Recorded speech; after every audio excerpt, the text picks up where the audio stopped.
Ayan po mga kabida, sa magandang oras po sa lahat at welcome po sa aking channel. Naku po, tila mapapaaga po mga kabida, no? Ito hong bloodbath po na ipinangako po mga kabida, ano po, ni Vice President Sara Duterte po, ano?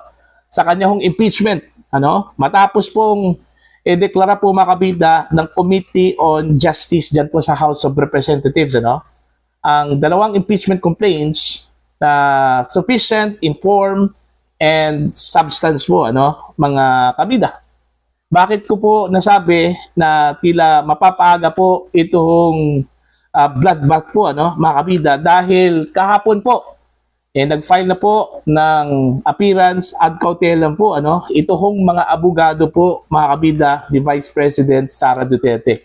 At hindi lang po basta-bastang mga abogado po, ano, hindi lang po iisa, dalawa, tatlo, kundi 16 lahat na mga abogado po ang nag-enter po ng kanilang appearance, mga kabida, ano, dyan sa Committee on Justice.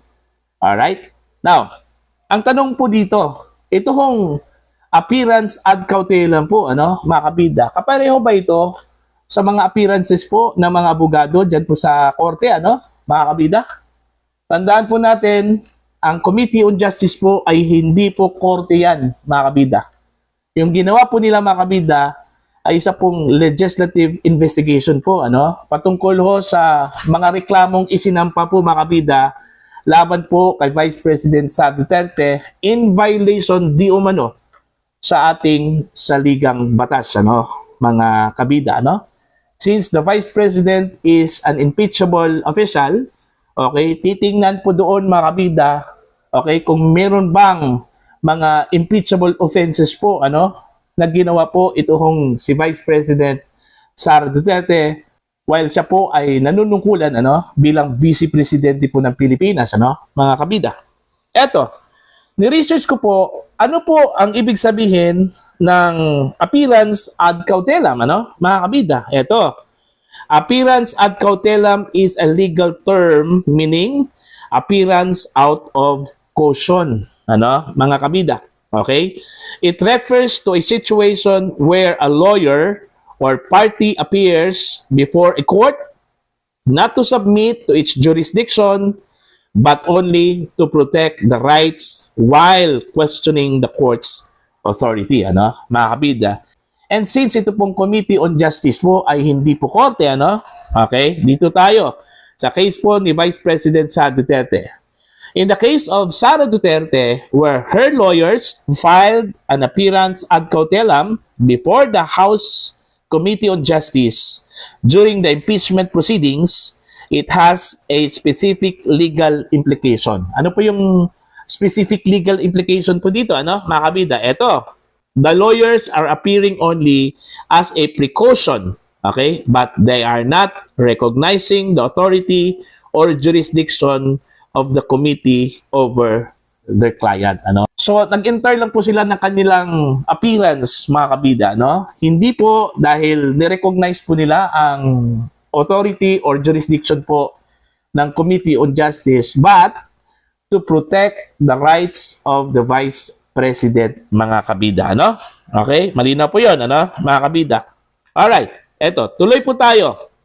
Okay? Why lawyers do this? Bakit ginawa po ito ng mga abogado po ni VP Sara, no? Kung hindi po nila ni-recognize ito hong jurisdiction po, ano, ng Committee on Justice over their client, ano, mga kabida. Ito po. Una, to avoid being considered absent or waiving rights, ano. If they completely ignore the proceedings, it might be interpreted as waiver or non-cooperation po, ano. So, mapapadali po, mga kabida, yung resolution po ng investigasyon po, ano, diyan po sa Committee on Justice. Number 2, challenge the legality of the proceedings, ano. They can argue that the impeachment complaint or the process is defective or unconstitutional, ano, mga kabida. Ginawa na po nila ito last time, no? Kaya nga umakyat po sila sa Korte Suprema at luckily po, mga kabida, nanalo po sila doon. Matapos pong idineklara po ng Korte Suprema, mga kabida, yung unang impeachment complaints, ano, na defective at saka unconstitutional po, ano, mga kabida. Eto, number 3, protect the client procedurally. Okay? They can object, file motions, or raise defenses without admitting the committee has authority. Ano? Okay? So, yun po, no? Yun yung role ng mga abogado po ni Vice President Sara Duterte. Mainly, okay, they are there to protect the rights of the Vice President, mga kabida. Okay, para hindi po automatic po, mga kabida, no, na i-shortcut po yung proceedings. Okay, kailangan po meron pong due process po, ano, mga kabida, para at least man lang makikita po doon, mga kabida, kung patas ba na ihahandle po ng Committee on Justice yung impeachment proceedings po, ano, laban po kay Vice President Sara Duterte, ano po, mga kabida. So as to whether pupunta ba, ano, o a-attend ito kung si Vice President Sara Duterte, ay hindi pa po check yan, ano, mga kabida. Pero definitely, ano, iimbitahan po, mga kabida, ng Committee on Justice ito kung si Vice President Sara Duterte, ano? Okay? Na umattend po dyan po sa pagdinig po, mga kabida, ng Committee on Justice. Although, may mga impression na po, mga kabida, no, dito ho sa Committee on Justice na hindi po patas, ano, mga kabida, at parang ang gagawin lang po nila dito sa proceedings is for compliance lang po, ano, doon po sa guidelines na sinet po, mga kabida, ng Korte Suprema. Okay? Para hindi po sila ma-default dito, ano? Kasi yun nga nung last time po, mga kabida, na isinampa po itong impeachment complaint, ano, laban ho kay Vice President Sara Duterte, doon po sila napuruhan po. Kasi wala hong due process daw, ano, mga kabida, hindi daw binigyan ng due process ito hong si Vice President Sara Duterte, ano po. Kasi ang nangyari po kasi doon, na-shortcut kasi yun Kasi yun nga, nakuha po nila yung magic number po, mga kabida, no? Para lang po dumiretso ito sa Senate, no? Hindi na po dumaan doon ho sa Committee on Justice. Wala na po nangyari hong pagdinig po, ano, mga kabida. Kaya yun, aside doon ho sa defective yung articles of impeachment, mga kabida, doon din nakita ng Korte Suprema na hindi po binigyan ng due process po si Vice President Sara Duterte. At this time, maingat po itong mga kongresista po, ano, baka ma-strike to sila sa Korte Suprema, no? Okay, again sa ginawa po ng mga abogado po ni VP Sara, mga kabida, no, yung kanilang appearance po ay hindi ibig sabihin po na nirecognize po nila yung jurisdiction po ng Committee on Justice, ano, mga kabida. At nirecognize po nila ito kong impeachment. Alright? Complaints against the Vice President, ano.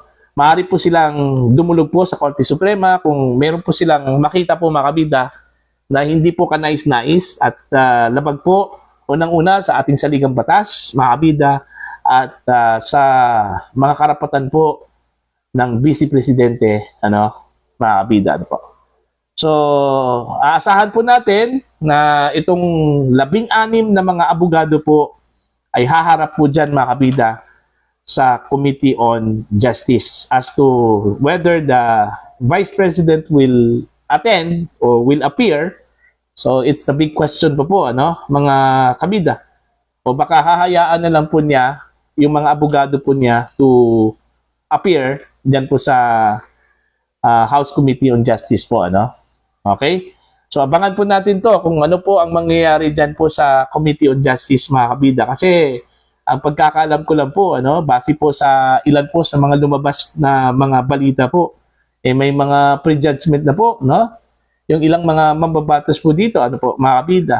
Kaya so, sinasabi po nila na guilty na si VP Sara, ano, mga kabida.